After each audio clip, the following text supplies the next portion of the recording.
kali jumpa kembali bersama semua sahabat, tentu 100,8 FM Radio Amigos Hidup Lebih Berarti, bersama dengan sahabat-sahabat yang tergabung dalam Zoom meeting kita hari ini.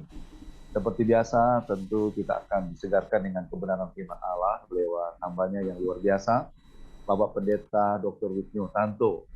Dan beliau tidak bersama kami di studio, kami terhubung lewat Zoom. Dan pagi ini semua juga yang sudah di depan kamera, laptop atau HP masing-masing, tentu pagi ini bersuka cita ya. Oke, kepada semua sahabat, Anda yang terhubung lewat radio regional kami, Anda juga kami undang partisipasi. Jika ada pertanyaan, Anda bisa menghubungi kami, mungkin lewat nomor telepon atau WA yang ada. Dan tema kita hari ini berbicara tentang kekudusan. Sudah sering kita dengar topik ini, tapi kita akan lebih disegarkan lagi dengan hambanya yang luar biasa yang akan menyampaikan kekudusan berdasarkan Alkitab tentunya ya. Oke, Pak Wisnu Tanto, saya menyapa beliau yang sudah bersama kita. Shalom Pak, selamat pagi. Shalom. Apa kabar ini Pak? Shalom Pak Heri, selamat pagi untuk semuanya juga. Shalom, kabar baik Pak. Oke, sehat. Shalom. Sehat ya. Bagaimana kota Jakartanya? Kota Jakarta tetap Jakarta Pak. Oke, kita tidak berlama-lama ya Pak ya. Langsung saja saya serahkan waktu ini ke Pak Pendeta Wisnu Tanto. Silakan Pak dibuka dalam doa. Ya, baik. Bapak Ibu sekalian, sebelum kita mendengar firman Tuhan lebih jauh, mari kita tundukkan kepala lebih dahulu. Mari kita berdoa. Bapa di surga, kembali pagi ini kami mau mendengar firman-Mu.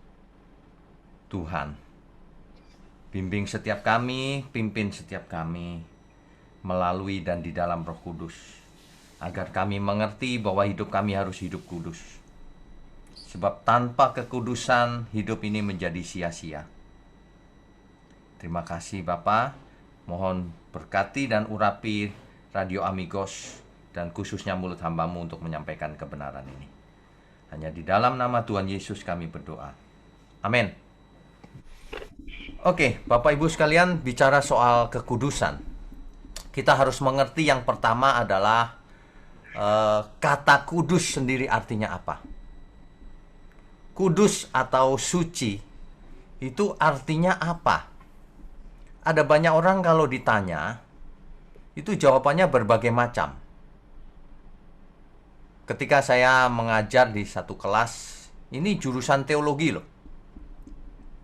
Mahasiswa saya tanya, hidup kudus itu apa? Di surga kan kita harus hidup kudus. Seperti apa hidup kudus itu? Ini mahasiswa teologi nih, menjawabnya begini. Hidup kudus itu Pak, kalau kita pakai pakaian putih-putih. Di surga itu kita pakai pakaian putih-putih Pak. Saya tanya, setiap hari ya? Iya, setiap hari. Nggak ganti-ganti maksudnya seragamnya. Ya pokoknya putih Pak gitu. Oh, baiklah. Terus kita ngapain di surga? Ya kita nyanyi Pak buat Tuhan. Oh, di surga itu nyanyi-nyanyi terus selamanya gitu ya untuk Tuhan ya. Iya Pak, puji-pujian. Oh, iya. Lah lalu bagaimana kalau selama hidupnya manusia tidak bisa nyanyi? Suaranya nggak bagus.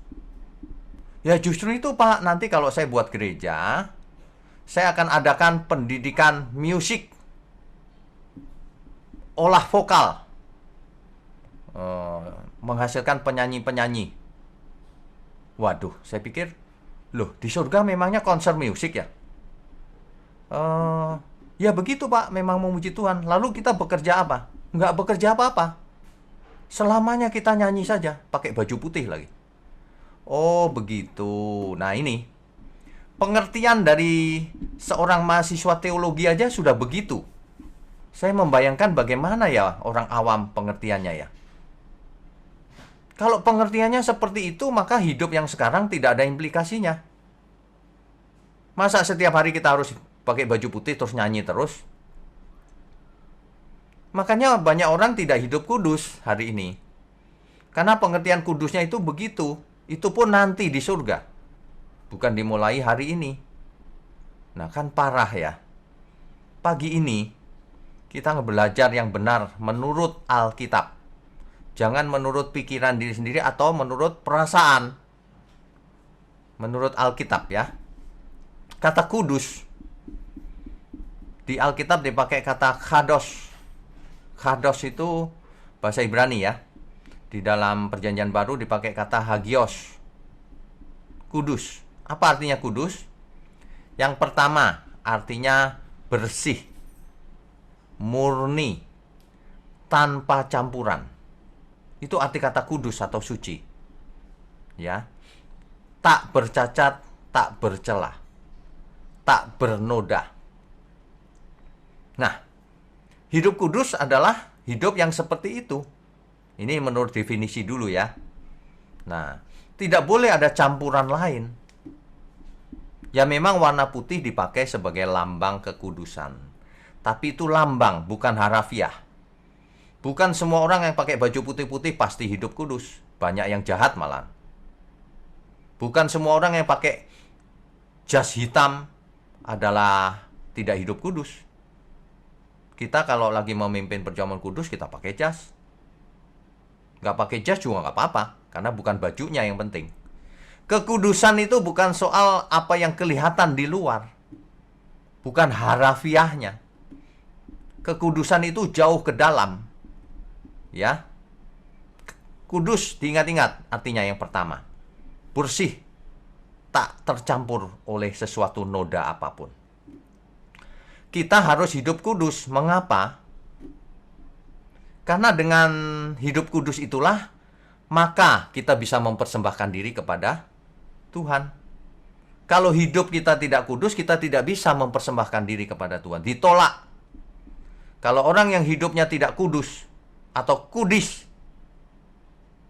maka ditolak Tuhan. Sebab tidak ada seorang pun yang tidak kudus masuk kerajaan surga. Tidak ada. Hanya orang kudus yang masuk kerajaan surga. Masalahnya persepsi banyak orang itu soal kudus itu tidak tepat. Sehingga orang tidak tertarik untuk hidup kudus. Ada lagi yang membayangkan hidup kudus tuh posisi tangannya begini terus setiap hari. Menyebut Tuhan, Tuhan, kemana-mana Tuhan Yesus, begitu. Kalau begitu jadi orang aneh nanti. Jadi orang aneh, nggak jadi berkat. Kalau hidup kudus tuh nggak kerja, diam saja di rumah, berdoa terus dari pagi sampai malam, nggak kerja.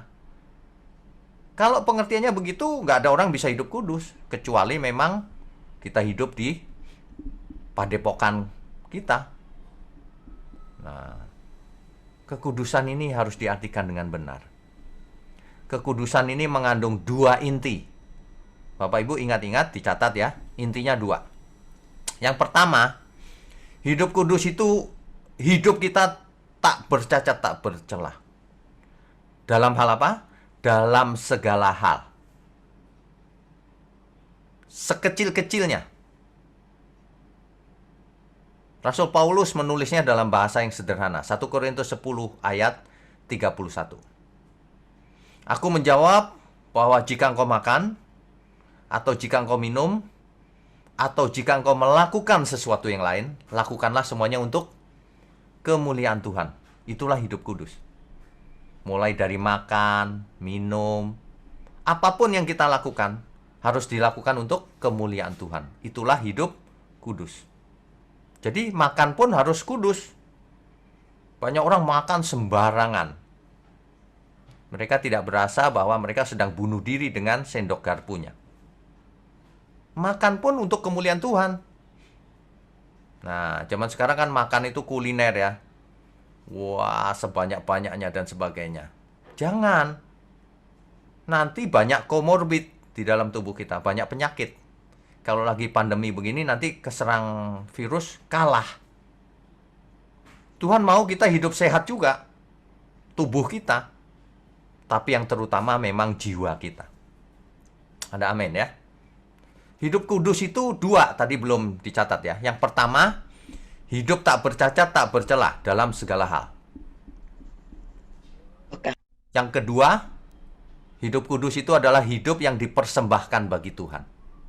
Itulah sebabnya poin pertama sangat penting. Harus tak bercacat, tak bercelah. Hidup kudus. Yang bersih segala tindakannya. Terutama pikirannya. Itu hidup kudus. Nah, kalau Alkitab mengatakan kuduslah kamu sebab aku kudus. Ini sudah dimulai sejak perjanjian lama loh. Kuduslah kamu sebab aku kudus. Di perjanjian baru diulang lagi tapi artinya lebih dalam. Jadi jangan sampai kita sekarang tidak mengerti. Coba dibaca 1 Petrus 1 ayat 16. 13 dulu. 13 lalu 16. Saya bacakan aja ya, biar cepat. Sebab itu siapkanlah akal budimu, waspadalah dan letakkanlah pengharapanmu seluruhnya atas kasih karunia yang dianugerahkan kepadamu pada waktu penyataan Yesus Kristus. Alkitab mengatakan siapkan akal budimu. Kalau mau hidup kudus, siapkan akal budimu. Lakukan semua untuk Tuhan. Sementara ajaran jangan pakai otakmu, itu ajaran salah itu. Kita harus pakai seluruh keberadaan kita. Tidak hanya kekuatan fisik, tidak hanya mulut, tidak hanya harta, waktu, tapi otak kita, pikiran kita pun harus diarahkan untuk dipersembahkan bagi Tuhan. Amin ya. Itu hidup kudus tuh begitu. Jadi bukan soal pakaian putih, berdoa terus, puasa terus. Bukan. Seluruh hidup kita harus hidup kudus. Ya, jangan cuma di gereja toh hidupnya kudus. Kalau di gereja kayak malaikat. Kalau menyapa orang lain, "Shalom, bro." Halus sekali kalimatnya. Keluar dari gereja keserempet sepeda sedikit, keluar aslinya. Matamu kemana? Waduh. Kalau di gereja shalom, begitu keluar gereja sama depannya S, tapi keluarnya setan lu. Ini aslinya ini. Hidup kudus itu harus di seluruh kegiatan kita, seluruh aspek hidup kita. Ya. Jadi Bapak Ibu sudah tahu ya, hidup kudus 2. 1, tak bercacat, tak bercelah, supaya bisa dipersembahkan kepada Tuhan. Itu intinya. Nah, hidup tak bercacat, tak bercela itu dalam segala hal. Dimanapun, baik di gereja, di rumah, di kantor, dimanapun, maupun di ruang Zoom ini, maupun di internet, sosial media, tetap harus hidup kudus, tak bercacat, tak bercela. Itu dimanapun, kapanpun. Hidup kudus tuh nggak nunggu jam sekian nih. Aku harus hidup kudus. Hari Sabat ini harus hidup kudus. Hari lain enggak. Hari raya ini, hari Natal, hari raya Paskah, aku harus hidup kudus. Salah itu. Hidup kudus itu setiap hari. Setiap saat, kapanpun. Dimanapun, kapanpun, dalam segala hal. Baik bicara, tetap harus kudus. Kudus itu bukan berarti kaku, nggak pernah bercanda. Bukan. Bercanda pun yang memberkati. Kan begitu. Ada amin ya semua ya. Jadi kita bisa semuanya hidup kudus. Harus. Karena itu perintah Tuhan. Yang aneh itu adalah banyak orang mengatakan kita nggak bisa hidup kudus, Pak. Karena kita manusia biasa. Hidup kudus kita itu nanti di surga. Setelah mati kita baru dikuduskan. Nah ini salah ini. Perintah Tuhan itu justru untuk hari ini. Dimulai sekarang hidup kudus itu. Ingat doa Tuhan Yesus. Jadilah kehendakmu di bumi seperti di surga. Nah, jadi mulai sekarang di bumi ini kita harus belajar hidup kudus. Tak bercacat, tak bercela dalam segala hal. Bapak Ibu jangan pernah membeda-bedakan kalau di luar gereja itu kegiatan sekuler. Kalau di dalam gereja itu kegiatan rohani. Jangan pernah. Sebab seluruh kegiatan kita adalah kudus. Sebab itulah hidup kudus yang sebenarnya. Jadi dalam setiap kegiatan meskipun di luar gereja, asal dilakukan dengan benar sebagai persembahan bagi Tuhan, itu hidup kudus namanya. Hidup kudus tidak tergantung apakah rambutnya pendek atau panjang, apakah hitam atau putih, ya, pakaiannya putih atau hitam, tidak tergantung dari jenis kegiatannya. Bahkan nih, kalau mau jujur ya, orang yang aktivis di gereja, bahkan berkhotbah, belum tentu ia hidup kudus. Sebab hidup kudus itu adalah hidup yang berkenan bagi Tuhan. Jadi tidak semua pendeta hidupnya kudus. Kalau dia berkenan, ia hidup kudus berarti. Ukuran kudus itu kalau berkenan bagi Tuhan. Berkenan itu menyenangkan hati Tuhan. Jadi berkenan itu artinya menyenangkan Tuhan. Ya.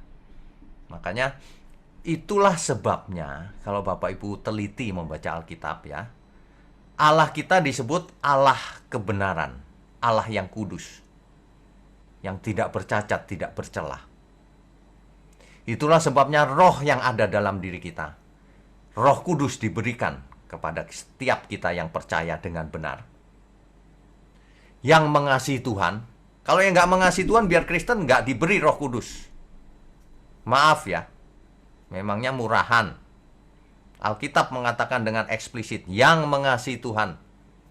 Kalau kita mengasihi Tuhan, maka Tuhan Yesus akan minta kepada Bapa untuk memberikan kita Roh Kudus sebagai materai, tanda milik Tuhan. Kenapa disebut Roh Kudus? Roh kebenaran. Kenapa disebut Roh Kudus atau Roh kebenaran? Karena supaya kita menjadi kudus. Tapi bukan begini, kita diberi Roh Kudus terus kita tinggal nunggu prosesnya lalu kudus otomatis. Bukan. Kita diberi Roh Kudus agar Roh Kudus memimpin kita kepada seluruh kebenaran, yaitu hidup yang kudus, yang berkenan bagi Tuhan. Makanya disebut Roh Kudus. Nah, firman-Nya adalah firman kebenaran. Supaya apa? Supaya kita belajar. Tanpa mengenal kebenaran, kita tidak bisa hidup kudus. Tanpa firman Tuhan, tidak seorang pun bisa hidup kudus. Sebab firman Tuhanlah yang akan mengubah cara berpikir seseorang, mindset seseorang, yang akan mengubah pola hidup seseorang. Sebab firman kebenaranlah yang akan mendewasakan iman yang ada pada seseorang. Sebab iman didewasakan melalui perbuatan yang nyata, disempurnakan lewat perbuatan. Sebab iman apakah yang tanpa perbuatan? Itu iman palsu, yang cuma mengaku di mulut tapi perbuatannya tidak mencerminkan imannya. Itulah sebabnya Alkitab berkata dalam kitab Yakobus, setiap orang akan dibenarkan melalui perbuatan-perbuatannya, bukan hanya melalui iman. Barang siapa dari antara saudara yang mendengar ini lalu tidak setuju, itu artinya melawan Alkitab. Karena Alkitab jelas. Iman apa yang tanpa perbuatan? Banyak orang mengartikan iman itu, yang penting percaya Pak, tanpa perbuatan. Salah, itu tidak Alkitabiah. Kita dituduh menambahkan doktrin bahwa keselamatan karena iman ditambahin perbuatan oleh kita. Salah, kau yang mengurangi. Alkitab mengatakan dengan perbuatan. Ya. Coba dicatat baik-baik ayatnya. Kitab Yakobus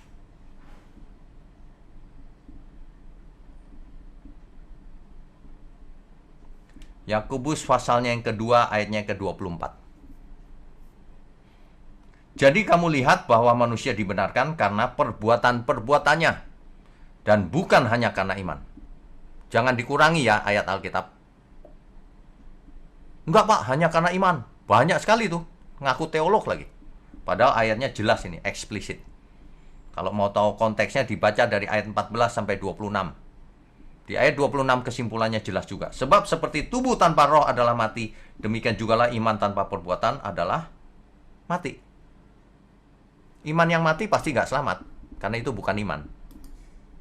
Jadi hidup kudus itu merupakan salah satu ekspresi daripada iman.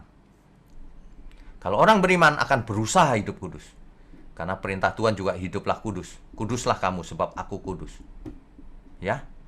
Mulai pagi ini, Mari kita belajar hidup kudus. Mari kita menghayati hidup kudus itu seperti apa. Kita bekerja di sekolah sebagai guru, itu pekerjaan yang kudus.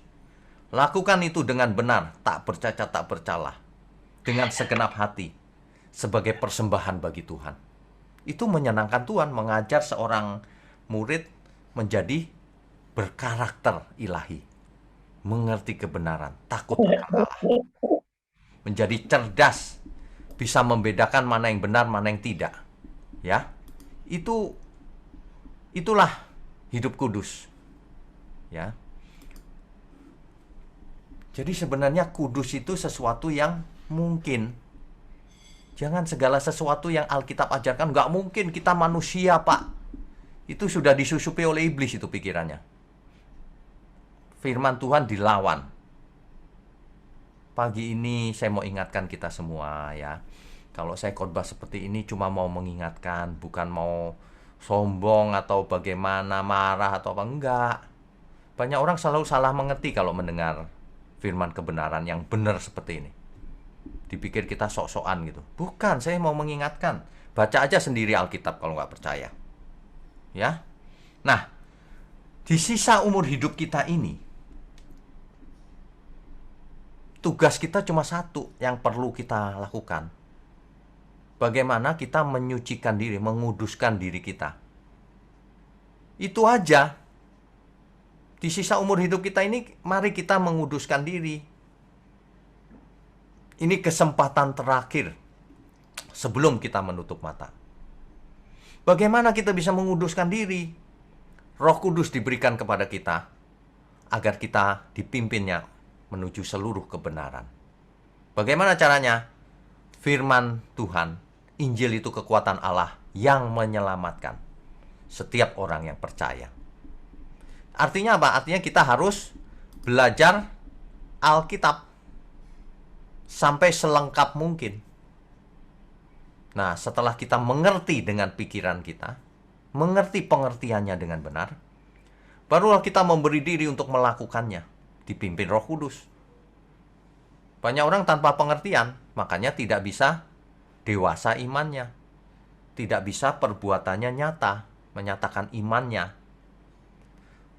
Sehingga mereka membeda-bedakan, di luar gereja kegiatannya sekuler, di gereja rohani. Padahal hidup kita harus selalu rohani dimanapun kita ada.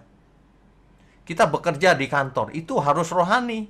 Bekerjalah yang benar, jujur, karakternya yang baik, memberkati sesama, saling membantu. Pasti itu mengharumkan nama Tuhan, memuliakan nama Tuhan. Di rumah, ya, sebagai suami, sebagai istri, ingat Roh Kudus ada dalam diri kita. Artinya apa? Artinya Tuhan beserta kita. Artinya apa? Artinya Tuhan bisa melihat apapun yang kita kerjakan. Jadi kalau orang masih berani berbuat dosa, itu tanda ia tidak percaya bahwa Tuhan sedang hadir dalam diri kita. Roh Kudus. Sebab kalau kita menghayati Roh Kudus hadir dalam diri kita, tentu kita hidup dalam ketakutan selama menumpang di bumi ini. Ketakutan bukan takut setan, takut miskin, takut penyakit, bukan. Takut kalau hidupku tidak kudus. Karena ada Roh Allah yang maha tinggi dalam diri kita. Saya mau ingatkan kita semua, ruang maha kudus hari ini adalah tubuh kita. Tubuh kita adalah bait Allah, di mana di dalamnya ada ruang maha kudus. Yaitu di mana Roh Kudus tinggal. Oleh sebab itu saya ulang lagi, kuduslah kamu sebab aku kudus. Itu firman Tuhan. Ada amin ya. Mari kita menghayati seluruh hidup kita, menikmati bersama Roh Kudus. Artinya apa? Kalau aku mengajar murid-murid, aku mau melakukannya untuk Tuhan. Bukan karena digaji. Kalau aku melayani di gereja sebagai aktivis, aku mau melayaninya buat Tuhan. Gak usah diatur-atur, ditekan-tekan, diperingatkan. Proaktif melakukan apa yang terbaik ya. Nah begitu. Kalau manusia sudah sampai ke tingkat itu, kualitas hidupnya akan luar biasa. Ngomongnya tidak akan sembarangan lagi. Di internet, kalau menulis pasti memberkati sesama. Kalaupun debat, debatnya santun. Debat yang alkitabiah, santun, saling menghormati. Bukannya saling memaki. Hari ini di internet saling memaki. Itu bukan hamba Tuhan itu hamba setan sebenarnya. Meskipun gelarnya teologi, di bidang teologi. Serius ini. Masa Tuhan ngajarin begitu? Ya. Makanya kita mulai sekarang pagi ini kita harus sadar sesadar-sadarnya bahwa kita sedang ada dalam proses penyucian diri. Mari kita sucikan diri kita. Mari kita tanggalkan satu persatu sesuatu yang tidak berkenan bagi Tuhan. Pelit, tanggalkan pelitnya. Belajar supaya nggak pelit lagi. Suka nonton yang nggak benar, tanggalkan itu, tinggalkan. Lulus lagi. Masih banyak, bicara yang benar. Oke, setiap bicara dipikir dulu. Jangan bicara tapi mikir belakangan. Dipikir dulu untuk Tuhan. Semua hal harus kita lakukan seperti itu. Itulah proses menyucikan diri, menguduskan diri. Itulah langkah terakhir sebelum kita menutup mata. Nah, kegiatan-kegiatan lain yang tidak ada hubungan dengan hidup kudus, nggak usah dilakukan. Untuk apa? Aku olahraga, Pak. Bagus. Sebab tubuhmu bait roh kudus, bait Allah. Harus olahraga biar sehat. Usahakan kita sehat dengan cara berbagai macam. Pelihara tubuh yang dititipkan Tuhan pada kita. Meskipun tubuh kita ini fana. Sebab orang yang tidak bertanggung jawab dalam hal kecil, misalnya tubuh fana, ia tidak akan bertanggung jawab dalam perkara besar. Artinya tidak akan diberi tubuh kemuliaan. Kalau orang nggak jujur soal uang, dia tidak akan mendapatkan kebenaran yang sesungguhnya, harta yang sesungguhnya. Ini prinsip tabur tuai yang sangat alkitabiah dan sekaligus logis. Mana ada orang diam-diam nyanyi-nyanyi males lalu diberkati? Nggak ada. Kerja keras. Ada amin ya semua ya. Kita itu hidup kudus itu justru Tuhan menginginkan setiap kita hidup kudus. Dan kalau kita hidup kudus, kita akan merasakan damai sejahtera, tenang, happy. Manusia itu aneh loh, disuruh happy nggak mau. Maunya bersukaria dengan caranya sendiri. Padahal kalau kita nurut gitu ya firman Tuhan ya. Jadi kita, oke Tuhan, aku mulai buang kebiasaanku yang tidak menyukakan hatimu. Nah, kalau kita mulai begitu, lama-lama semua hal yang ada pada kita yang tidak berkenan bagi Tuhan satu persatu rontok, hilang. Artinya apa itu? Artinya jiwa kita mulai dibersihkan sedikit demi sedikit. Itulah proses menyucikan diri. Coba Bapak Ibu membuat daftar di kertas hal-hal yang Tuhan tidak berkenan yang masih kita lakukan. 1, 2, 3, 4, 5, 6, 7 sampai berapa? 10, 20? Nah, proses menyucikan diri ketika baru belajar, boleh deh melihat kertas. Nanti kalau sudah biasa, sudah nggak perlu. Setiap hal yang kulakukan, akan kulakukan. Harus kupertimbangkan apakah ini menyenangkan Tuhan atau tidak. Nah, ditulis dulu sementara. Misalnya nomor 1, aku pelit Pak. Nah, PR, jangan pelit. Bagaimana caranya? Usaha memerangi sifat pelitnya itu.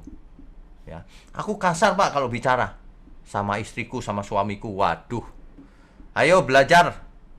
Mulutnya harus disekolahkan dulu. Banyak yang suami-suami kasar loh sebenarnya. Jangan ya. Hidup kudus itu termasuk memelihara mulut kita agar tidak keluar sampah dari mulut kita, agar tidak keluar sesuatu yang najis dari mulut kita. Amin ya. Jadi itulah sebabnya Tuhan Yesus berkata begini, bukan apa yang masuk ke dalam mulut yang akan membuat kau najis, tapi apa yang keluar dari mulut. Maksudnya apa? Yang kita bicarakan. Sebab yang kita bicarakan, yang terucap lewat mulut, asalnya dari hati kita. Jadi yang membuat tidak kudus adalah hati. Oleh sebab itu, pengudusan diri dimulai dari hati. Mari kita bersihkan hati kita. Apakah kita punya dendam terhadap seseorang, kepahitan, cepat dibuang sebelum mati. Itu cacat hatinya. Ya. Kudus itu tak bercacat, tak bercela. Kapanpun, dimanapun, dalam segala hal. Kudus, bersih, murni, tidak ada campuran, untuk dipersembahkan kepada Tuhan. Satu lagi saya lupa tadi. Kudus itu artinya dipisahkan. Jadi kita itu dikuduskan itu artinya dipisahkan. Dipisahkan dari apa? Dipisahkan dari dunia ini. Itulah sebabnya kitab Roma 12 ayat 1 sampai 2 berkata, berubahlah kau menurut pembaharuan budimu. Jangan serupa dengan dunia ini. Jadi kita harus memisahkan diri dari dunia ini. Bukan secara fisik. Nanti banyak orang yang salah mengerti, ntar secara fisik cari gua-gua terus bertapa di sana, memisahkan diri. Bukan itu. Kalau Alkitab mengajarkan kita harus memisahkan diri itu secara karakter, cara hidup, kodrat, sifat karakter. Kita harus memisahkan diri dari cara hidup orang dunia. Ya, nggak boleh punya pola pikir orang dunia, duniawi nggak boleh. Harus surgawi, kudus. Nah, dengan demikian maka kita baru bisa menjadi berkat. Kita harus ada di dalam dunia, bergaul dengan semua orang, memberkati. Jadi tidak terkontaminasi. Mereka yang merasakan dampaknya. Sehingga setiap orang yang ada di sekitar kita akan meneladani kita. Memang itu maksud Tuhan. Jadikan semua bangsa muridku, supaya banyak orang belajar melalui kita langsung kepada Tuhan Yesus nantinya, menjadi murid Tuhan. Kita harus jadi teladan di bumi ini, saksi Kristus. Itulah sebabnya topik kekudusan ini sangat penting. Meskipun hari-hari ini di zaman ini jarang yang ngomong kekudusan. Kuno itu, Pak. Itu topik kuno. Ingat, Alkitab kita juga kuno. Sesuatu yang kuno, tapi itu benar. Itu menyelamatkan. Sesuatu yang baru tapi salah, itu membinasakan. Ada amin ya semua ya. Nah, itulah sebabnya seseorang yang menghujat Roh Kudus tidak diampuni lagi dosanya. Setiap periode tertentu kita melakukan perjamuan kudus. Mengapa? Itu diturunkan turun-temurun. Alkitab mencatat untuk mengingat akan aku, kata Tuhan Yesus. Jadi dengan melakukan itu kita mengingat pekerjaan Tuhan Yesus di kayu salib, yaitu menguduskan dosa kita. Dan kita sekarang sedang menguduskan diri bersama Roh Kudus juga. Agar hidup kita ini, yang cuma sekali dan singkat ini, nanti bersama Tuhan selamanya. Di kerajaan surga. Sebab di sana hanya ada kekudusan, tidak ada kenajisan lagi. Tidak seperti di bumi. Sementara kita di bumi, kita harus membuat sebanyak mungkin orang hidup kudus juga, tertular oleh cara hidup yang benar. Amin ya. Jadi mulai sekarang mari kita belajar bagaimana hidup kudus. Jangan pernah membedakan yang ini kegiatan sekuler, yang ini kegiatan rohani. Jangan. Seluruh kegiatan kita harus kita jadikan kudus. Harus kita selalu kita ingat, apapun yang kita lakukan untuk Tuhan. Soal pakaian, rambut, dan sebagainya, nggak ada masalah. Mau pakaian hitam-hitam juga nggak masalah. Yang penting hatinya. Itulah sebabnya kalau kita perhatikan dari Perjanjian Lama ke Perjanjian Baru ada penyempurnaan yang hebat sekali. Perjanjian Lama biasanya orientasinya fisik. Kalau orang Yahudi, kalau ingin berdoa, ia bersihkan seluruh tubuhnya. Mereka pikir bersih tubuh itu fisik, suci. Tapi di Perjanjian Baru, Tuhan Yesus mengajar, para rasul mengajar, kalau kamu ingin berdoa, periksa dulu hatimu. Kalau ada sesuatu yang belum beres dengan saudaramu, bereskan dulu. Artinya gini loh, kalau kita mau menghampiri hadirat Tuhan, harus dengan hati yang bersih. harus dengan pola hidup yang benar. Supaya ketika kita menghadap Tuhan dalam keadaan kudus. Ya. Sebagai penutup, ringkasan, Bapak Ibu ingat lagi. Jadi kekudusan 3 ya. 1, dipisahkan. Dipisahkan itu bukan secara fisik. Dipisahkan pola hidup kita, cara pikir kita. Agar tidak serupa dengan dunia ini. Itu arti pertama. Arti kedua, hidup kudus itu adalah hidup yang tak bercacat, tak bercela. Dalam segala hal, tidak bernoda, murni, suci. Dalam segala hal ya. Yang ketiga, hidup kudus itu adalah hidup yang dipersembahkan bagi Tuhan. Itulah sebabnya harus dipisahkan, dimurnikan, tak bercacat, tak bercela, barulah dipersembahkan kepada Tuhan. Segala sesuatu lakukan untuk Tuhan. Mari kita hidup kudus dimanapun, kapanpun, dalam segala perkara. Amin ya. Amin. Kita bisa lanjutkan dengan diskusi dan tanya jawab, Pak Jerry. Ya, Shalom, silakan. Dengan Bapak siapa Ya, ini? ya, baik. Dengan saya, Pak. Kenalkan, nama Pak saya Heri. Monitor ya? Oh, pakai monitor namanya. Silakan Pak Heri. Biasanya kalau malu tanya itu pertama memang jelas, atau yang kedua belas. Atau belas ya. Iya, ya. Bilang kekudusan ini sesuatu yang ngeri-ngeri sedap sebetulnya, Pak. Susah Ya. untuk jujur itu betapa beratnya. Gitu. Ya. Tetapi kenapa ya kecenderungan orang tuh ngelihat seperti awal khotbah Bapak tadi, ngelihat dari sisi luar. Sampai sekarang tuh juga ada loh, itu secara gereja. Maksud saya begini, bukan itu salah, tetapi artinya meninjau dari apa yang dilihat di luar. Bukankah mereka juga tahu Tuhan melihat hati? Kenapa kok cenderung ke situnya? Itu alamiah atau bagaimana, Pak? Dan itu awasan yang bagaimana untuk kita itu? Oke, baik. Ini Terutama pertanyaan. ini, Pak. Wah, ini orang kudus tuh ngomongnya itu rohani sekali. Sampai beli ikan di pasar aja bahasa roh ketika marah. Oke, 50.000, ada mahal sekali gitu. Aduh. Sampai gitu. Oke, Pak. Ya, Silakan. baik. Jadi sebenarnya kenapa ya manusia cenderung meleset? Nah, ini dia. Manusia itu suka cari yang gampang-gampang dan enak didengar. Itu kekurangannya. Jadi manusia itu ingin melihat, ingin percaya dengan apa yang dilihat. Kalau nggak lihat, nggak percaya gitu. Makanya kekudusan atau kesucian diartikan pakaiannya, apa yang kelihatan, berdoa di pojokan. Terus kalau ngomong halus, shalom. Seolah-olah kekudusan itu seperti itu. Padahal belum tentu. Orang yang halus tapi jahat banyak.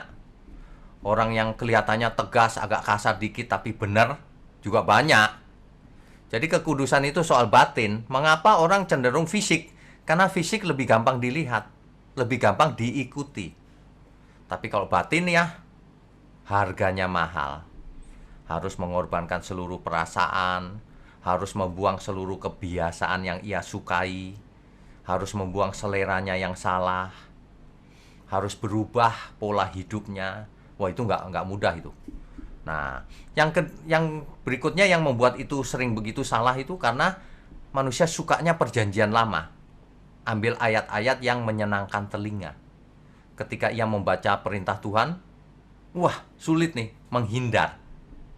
Lepaskan segala milikmu, kalau tidak kau tak dapat jadi muridku. Nggak mau baca yang begitu-begitu. Sebenarnya kamu dikarunia bukan hanya untuk percaya, tapi untuk menderita bagi Kristus. Wah, nggak mau Pak saya menderita. Nah, sebenarnya ujung-ujungnya itu, Pak. Manusia ingin Interupsi, enak. Pak. Ya. Apa salahnya dengan perjanjian lama? Perjanjian lama tidak salah. Itu adalah firman Tuhan. Tetapi menjadi salah kalau berhenti di perjanjian lama. Karena apa? Karena firman Tuhan itu progresif. Belum selesai perjanjian Sampai lama. banyak yang lebih Yahudi daripada orang Yahudi. Nah, itu aneh. Karena Tuhan Yesus sendiri dari Yahudi menyebar ke orang Yunani, bahkan seluruh dunia. Ini malah dari seluruh dunia mau menjadi orang Yahudi. Salah. Orang Kristen itu bukan orang Israel. Orang Kristen itu Israel rohani. Kita bukan secara genetik orang Israel, bukan. Nah, banyak orang Kristen memuja-muja Israel. Salah itu. Kristen ya Kristen, Israel ya Israel. Itu beda. Ya, makanya perjanjian lama harus dilanjutkan sampai perjanjian baru. Mengapa? Karena di perjanjian barulah Tuhan Yesus mengajar dengan sempurna. Banyak hal salah diajarkan oleh orang-orang perjanjian lama. Di perjanjian baru menjadi puncaknya di dalam Tuhan Yesus. Nah, kalau orang menolak perjanjian baru, sukanya perjanjian lama, artinya ia tidak mengasihi Tuhan Yesus. Karena Tuhan sendiri yang berkata, jika seseorang mengasihi aku, maka ia akan melakukan seluruh perintahku, seluruh kehendakku, seluruh firmanku. Perjanjian lama maupun perjanjian baru. Begitu, Pak. Oke, luar biasa. Sambil yang lain, sudah ada yang reset ya. Silakan. Nanti saya tanya, tapi tolong nanti Pak Gustiawan Andreas dulu. Tapi pertanyaan saya Pak, sebelum saya naik helikopter. Ya, silakan. Pak Gius ya. Ada yang gini, ada yang mengatakan gini Pak, kalau ada sesuatu yang nggak jelas di perjanjian baru, maka lihatlah perjanjian lama sebagai basicnya gitu. Pada akhirnya terjebak ke tadi Pak, berhenti di perjanjian lama, bolak-balik. Shalom Pak Wignyo. Shalom. Pak, mau nanya nih Pak. Ya. Bagaimana kita tahu kalau kita tuh dipimpin Roh Kudus? Gitu.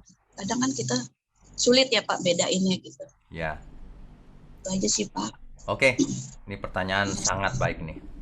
Bagaimana kita bisa tahu bahwa kita dipimpin Roh Kudus?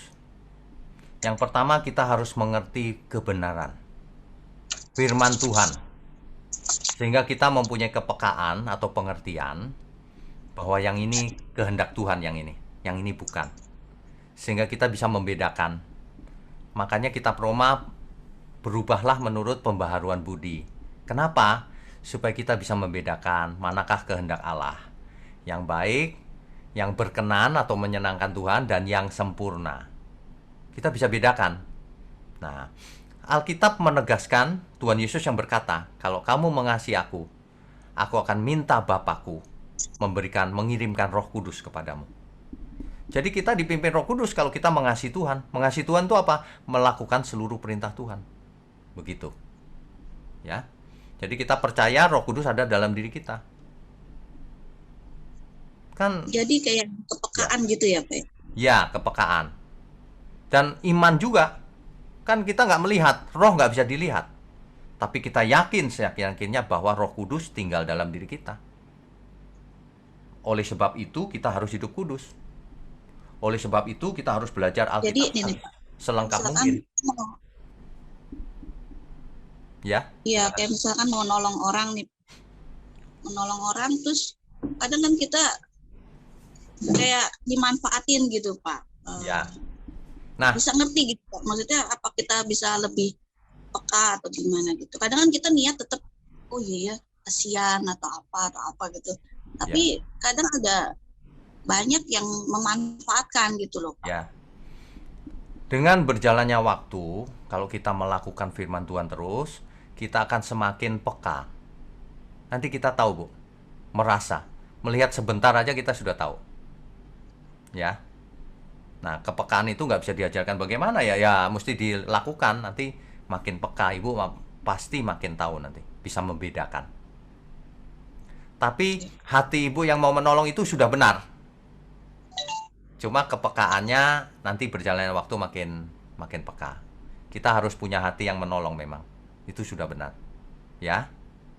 Oke, terima kasih Pak. Ya, Tuhan berkati. Oke, terima kasih Ibu Rina. Sebelum saya ke Yanti, mungkin perlu pahami bahwa ada tadi 3 bagian yang disampaikan oleh Pak Wignyo. Bahwa hidup kekudusan itu pertama, hidup tak bercacat celah dalam segala hal. Hidup yang dipersembahkan kepada Tuhan. Dan ketiga, kudus itu bicara dipisahkan. Itu mungkin supaya kita tidak melebar soal pertanyaan-pertanyaan sebentar. Silakan, Bu Yanti. Shalom Pak, selamat pagi Shalom. Pak. Selamat pagi. Ya, tadi saya agak terlambat Pak, tapi saya sudah mengikutinya.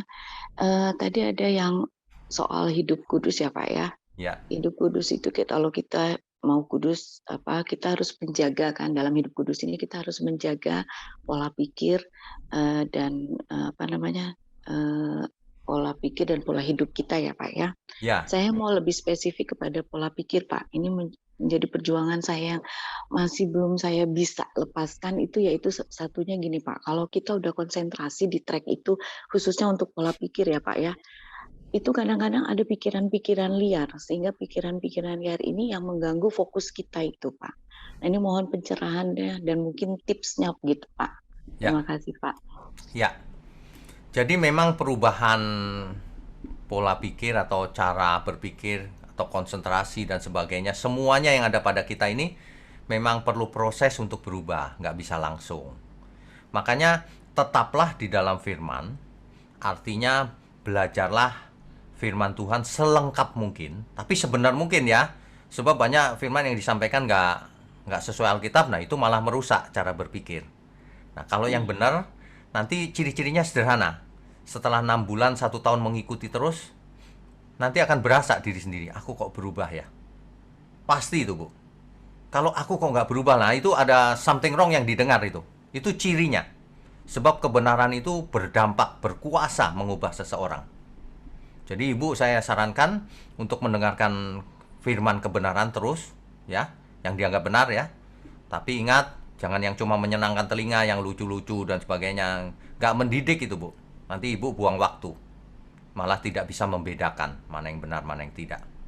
Nah, bagaimana ya supaya pikiranku nggak kemana-mana? Nanti dengan berjalannya waktu, Ibu akan biasa fokus pada satu hal. Kalaupun sedang lari lagi, cepat balik lagi. Nggak apa-apa, latihan terus. Nanti nggak kemana-mana akhirnya. Dengan berjalannya waktu, pengertian bertambah, kepekaan bertambah, maka konsentrasi juga bertambah. Gitu Bu. Jadi tipsnya adalah terus belajar firman kebenaran yang benar tapi. Nah, selengkap mungkin. Begitu. Ya. Ya, jadi kita terus aja ya Pak ya, walaupun ada Terus. pikiran itu terus aja ya Pak ya. Ya. Jadi jangan kok belum berubah ya, terus saja. Kok belum berubah ya, jangan-jangan yang Ibu dengar selama ini firmannya kurang benar. Makanya dengarkanlah firman yang benar. Ibu tadi agak terlambat ya, sayang sekali. Nggak apa-apa, nanti Ibu bisa akses di channel YouTube saya ada. Ini nanti rekamannya akan saya taruh di sana setelah saya edit. Nah, Ibu juga bisa menghubungi saya bisa WA ke Ibu link-link yang penting untuk didengar ya. Begitu. Sudah Pak, terima kasih Sudah ya. Pak Turi. Ya. Cuman kadang-kadang perjuangan ini yang masih harus mungkin lebih apa ya Pak? Oke, Ya. terima Lebih kasih. fokus lagi. Ya. Terima kasih. Terima kasih Bu Yanti. Pak. Oke, Tuhan Selamat berkati. pagi. Amin. Oke, saya beri kesempatan lagi. Masih ada waktu ini, kita sekitar 10 menit. Anda yang ingin bertanya di sekitar topik ketulisan. Kalau Anda menyimak dari awal, ini sangat bagus sekali ya. Tadi ada 3 bagian tadi bicara ketulisan. Kalau saya bacakan, hidup tak bercacat atau tak bercela dalam segala hal. Kemudian yang kedua, hidup yang dipersembahkan kepada Tuhan. Ada yang ketiga ini kudus tadi. Tadi saya sampaikan oleh apa yang dipertanyakan oleh Ibu Yanti ya. Dipisahkan, itu bicara pola hidup kita dan soal batin. Oke, silakan ada yang mau bertanya? Sudah tidak ada rasanya. Oke. Pak, penjelasan sedikit Pak soal dipisahkan ini, soal batin. Ya. Jadi ini bukan masalah soal jasmani. Lalu bagaimana kita menempatkan diri sebagai orang benar di situasi-situasi mungkin yang tidak baik ya, mungkin tempat-tempat maksiat dan sebagainya. Apakah kita alergi terhadap tempat itu atau bagaimana Pak? Ya, jadi dipisahkan di sini, saya ulang kembali, bukan dipisahkan secara fisik, tetapi dipisahkan melalui cara karakter, perubahan kodrat. Jangan duniawi, tapi surgawi. Bagaimana caranya dipisahkan? Tidak otomatis seperti barang dipindahkan, tidak. Dipisahkan di sini melalui proses. Roh Kudus ditaruh dalam diri kita disucikan, dikuduskan, melalui firman yang masuk, pola pikir berubah, dilakukan, kepekaan bertambah. Itu suatu proses yang utuh. Nah, akhirnya terpisah dia dari dunia. Bukan secara fisik. Fisiknya tetap di dunia, justru harus jadi garam dan terang di dunia ini, gitu. Jadi tidak ragu Pak ke tempat-tempat seperti itu ya. Karena kita harus Ya, hadir di justru situ. kita harus memberkati. Oke, ya. Ini penting Pak, karena banyak orang tadi Bapak bilang karena ditakut dia tercemar, ya dia hanya di kamar-kamar saja. takut Oh, dia- waduh, bahaya kalau dengannya sebagian Terus, saja. ada juga yang memahami soal makanan juga Pak. Jadi Ya. makanan juga tidak mengurangi kekudusan setiap orang. Karena sampai makanan juga dianggap haram, akhirnya dia tidak kudus lagi. Sebenarnya makanan tidak ada haram halal sebenarnya ya. Tetapi kalau kita makan sembarangan, artinya apa? Hati kita kotor. Ingin memuaskan mulutnya kan gitu. Bukan Apa berarti ada hubungan makan dengan- enak tidak boleh, Ada boleh. hubungan dengan roh rakus juga itu Pak. Ya? Ah, itu dia. Kalau rakus berarti sudah beda ya. Rakus itu Oke. sifat gitu. Iya. Tadi ada pertanyaan dari Pak Heri, mungkin itu terakhir. Oke, silakan Pak. Tadi apa pertanyaannya ya Pak Heri tadi ya? Saya sampai lupa. Mana? Pak Heri? Pak Heri sudah pergi mungkin ya. Ya, hadir, Ya, hadir. ya. Oh, hadir. Yang terakhir tadi Pak, Iya. Bapak bertanya itu. Saya langsung tergopoh-gopoh dipanggil namaku. Iya. Gini Pak, jangan hanya berhenti di perjanjian lama. Pak Wigno kan ngulang-ulang itu. Ya. Dan oke, setuju. Tetapi ada argumentasi yang mengatakan begini. Loh, perjanjian lama itu dasar, patternnya PB. Jadi kalau ada sesuatu yang nggak jelas, itu kembali ke basic, yaitu perjanjian lama. Begitu Pak. Selalu akhirnya itu tadi, ujung-ujungnya ke perjanjian lama terus. Bagaimana dengan hal ini Pak? Oke. Itu alasan argumentatifnya. Ya. Ini kalimat ini terbalik. Kalau Walik. Ya, ya. kebalik. Loh, Kalau alasannya karena dasarnya di situ. Karena Ya. fondasinya di situ gitu. Ya. Sekarang Malah ada begini. yang ngomong blueprint. Halo. Oke. Nah, sekarang begini. Tuhan Yesus datang untuk apa? Untuk menyempurnakan perjanjian lama. Sebab untuk perjanjian lama mengembalikan. Bukan untuk mengembalikan ke PL. bukan untuk menyempurnakan. Sebab perjanjian lama tidak bisa menyempurnakan. Sebab kalau perjanjian lama bisa menyempurnakan, untuk apa perjanjian yang baru? Itu eksplisit loh di Alkitab. Yuk. Ya. Betul. Jadi lagi pula common sense saja, Tuhan Yesus datang pasti itu ajarannya adalah yang puncak, yang sempurna. Bahkan sebagian perjanjian lama dihapus, bukan dihapus, tidak penting lagi. Misalnya sunat fisik itu kan sekarang sudah tidak penting. Dulu itu kalau nggak disunat dimatikan loh oleh Tuhan. Sekarang sudah nggak penting. Yang penting sunat hati, yang penting sunat Kristus. Apa itu? Penanggalan manusia lama, mengenakan manusia baru. Itu yang penting. Jadi kalau ada yang nggak jelas, lihatlah perjanjian lama. Salah. Kalau ada yang nggak jelas, lihatlah perjanjian baru yang diajarkan Tuhan Yesus. Bukan kualik ya Pak. Kualik. Di perjanjian lama banyak sekali simbol juga di kitab Zakaria, Daniel. Waduh, nggak jelas Pak. Di kitab Zakaria misalnya, kaki Mesias itu akan menjejakkan kaki di Gunung Zaitun. Tapi itu kan lambang nubuatan dan sebagainya yang akan datang. Belum tentu itu akhir zaman, belum tentu itu tafsir kan. Tapi di perjanjian baru jelas sekali. Tuh kedatangan Tuhan seperti pencuri. Ia datang di awan-awan. Ini harafiah banget nih. Ia datang di awan-awan dan kita yang masih hidup diubahkan, yang mati dibangkitkan lebih dahulu. Lalu kita menyongsong Tuhan di awan-awan dan bersamanya selama-lamanya. Begitu ceritanya. Masa pakai kitab Zakaria yang lambang-lambang simbol, kakinya menjejakkan di Bukit Zaitun. Loh, kalau orang mau pakai perjanjian lama itu artinya dia menyalahkan perjanjian baru yang sudah jelas harafiah banget. Makanya prinsip hermeneutika yang paling gampang tuh gini. Kalau ada dua hal yang kelihatannya bertentangan, pilihlah yang paling sederhana.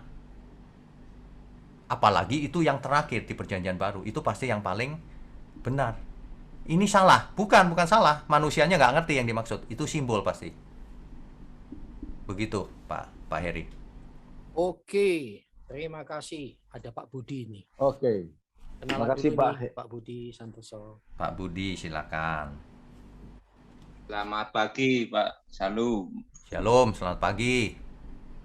Ya, ini saya mau tanya ini, Ya. bagaimana mengembalikan move on ya, supaya dalam pelayanan kita ini kembali bersemangat. Karena ini berhubungan dengan pengajaran. Pada banyak kan ada misalnya suatu contoh hamba Tuhan yang selalu mengajarkan, tentang yang orientasinya tentang perjanjian lama yang selalu ditonjolkan. Jadi karena secara harafiah, jadi kan tidak sesuai koneksinya dengan perjanjian baru yang Tuhan mengajarkan bagaimana kita harus menyempurnakan ajaran Tuhan Yesus, kan gitu. Benar.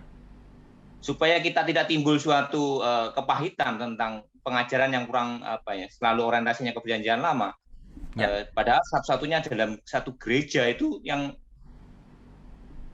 paling dekat dan paling itu ya cuma satu gereja itu. Lalu bagaimana untuk mengembalikan semangat supaya tidak timbul suatu suatu kepahitan yang menimbulkan kepahitan karena ketidaksesuaian tentang pengajaran ini, Pak. Jadi mana kiat-kiatnya gitu ya, untuk supaya tidak timbul suatu kepahitan kepada gembala sidang atau hamba Tuhan tentang pengajaran. Terima kasih Pak Wigno. Jadi begini Pak, kalau ajaran yang tidak tepat itu memang harus dikoreksi. Cuma cara mengoreksinya mungkin kita harus santun ya. Tapi kalau tetap tidak suka yang bersangkutan, itu kehendak bebas dia, terserah dia. Kenapa? Tapi kita perlu ingatkan, ini firman Tuhan. Kalau kamu pilih-pilih, kamu nggak mengasihi Tuhan artinya. Kamu mengasihi diri sendiri. Pasti kamu ada maunya, kepentingannya. Pasti ada kepentingan itu. Tapi kalau kita nggak ada kepentingan, ya kita ikut Alkitab saja. Yang terakhir kan perjanjian baru. Perjanjian lama dipelajari sebagai dasar, sebagai latar belakang. Tapi intinya ada di perjanjian baru. Tidak ada seorang pun Kristen yang menolak itu harusnya. Kalau menolak itu jangan jadi Kristen. Jadilah agama Yahudi, Yudaisme. Begitu aja kan, sederhana kan. Kenapa perjanjian lama disukai? Karena sebenarnya mereka nggak suka perjanjian lama juga, Pak. Nggak suka. Sebab perjanjian lama itu ada banyak kewajiban. Mereka hanya pilih-pilih yang enak-enak dari perjanjian lama. Engkau akan jadi kepala, bukan ekor. Gitu. Ya, betul itu. Yang kebanyakan diajarkan pilih-pilih itu. Jadi jemaat dibuai oleh suatu firman itu sehingga kedewasaan rohani jemaat itu kurang, Mbak. Jadi dalam menanggapi tentang pengajaran Tuhan Yesus itu seperti kamu harus meninggalkan segala sesuatu itu seringkali tidak disampaikan dengan baik. Itu apa yang dimengajarkan Pak Wigno tadi. Ya. Jadi makanya kita mesti cerdas tapi tulus. Artinya apa? Kita tetap menyuarakan kebenaran, tapi caranya supaya lebih menarik. Nggak boleh kaku, marah-marahin semua orang, nyala-nyalain. Nah itu jangan. Itu nggak efektif. Nah harus bagaimana caranya? Kita harus cerdas. Supaya banyak orang juga mengerti kebenaran. Tujuannya cuma itu, nggak mau cari apa-apa sih. Begitu ya, Pak Budi. Oke, terima kasih Pak Wigno. Tuhan berkati. Oke, terima kasih. Saya lihat tidak lagi yang mau bertanya ini. Ya, saya rasa cukup ya. Ya, saya cukup. Oke, ya jelas sekali. Dan terima kasih buat semua Bapak, Ibu, Saudara, atau sahabat yang sudah bergabung di acara kita atau program kita hari ini, Berita Firman Tuhan via Zoom ya. Dan bagi sahabat pendengar 100,8 FM Radio Amigos Hidup Lebih Berarti, kami juga sampaikan terima kasih atas atensi semua. Kita akan kembali lagi pada waktu yang akan datang di setiap bulan. Kita akan berjumpa dengan hambanya Bapak Pendeta Dr. Wigno Tanto, tentu lewat Zoom. Dan saya kembalikan ke Pak Wigno, closing statement-nya. Silakan. Baik. Jadi, sebelum ditutup ya Bapak Ibu, sebagai closing statement, kita hidup ini, sisa umur hidup kita ini jangan dibuang-buang waktunya. Melakukan kegiatan-kegiatan yang tidak ada hubungan dengan hidup kudus, dengan kekekalan. Mari kita fokus pada kekudusan. Apa itu? Satu, kita harus memisahkan diri dari dunia ini, bukan secara fisik, tapi pola pikir, kebiasaan hidup, kebiasaan bicara, seluruh hidup kita harus hidup kudus. Hidup kudus itu dipersembahkan bagi Tuhan. Makanya semua hal harus kita persembahkan bagi Tuhan. Makanya dalam seluruh hidup kita jangan pernah membagi yang ini sekuler, ini rohani. Semuanya menjadi rohani. Mulai dari segala hal, apapun. Dimanapun, kapanpun, dalam segala perkara. Amin ya. Kiranya firman Tuhan ini memberkati kita semua di pagi ini. Menyadarkan kita semua bahwa kita harus hidup kudus. Hidup kudus tidak aneh-aneh, bukan pakaian putih dan sebagainya. Tetapi batin kita bersih. untuk dipersembahkan kepada Tuhan. Mari kita tundukkan kepala sebelum kita sudahi. Mari kita berdoa. Bapa di surga, terima kasih untuk pagi yang penuh berkat ini. Biarlah setiap kami menjadi sadar bahwa seluruh hidup kami harus hidup kudus. Bahwa kudus itu bukan yang ada di luar kami, tapi justru yang berangkat dari hati kami, pikiran kami. Terima kasih Tuhan. Hamba berdoa untuk Radio Amigos, Engkau berkati agar menjadi narasumber bagi kebenaran-Mu. Engkau berkati juga seluruh anak-anak-Mu di tempat ini yang ada di Zoom mendengar firman ini, dan juga semua yang akan mendengar melalui channel YouTube. Engkau berkati juga. Terima kasih Bapa. Kami sudahi pertemuan ini dengan mengucap syukur. Terima kasih untuk berkat yang sudah turun. Di dalam nama Tuhan Yesus kami sudah berdoa dan mengucap syukur. Haleluya. Amin. Amin.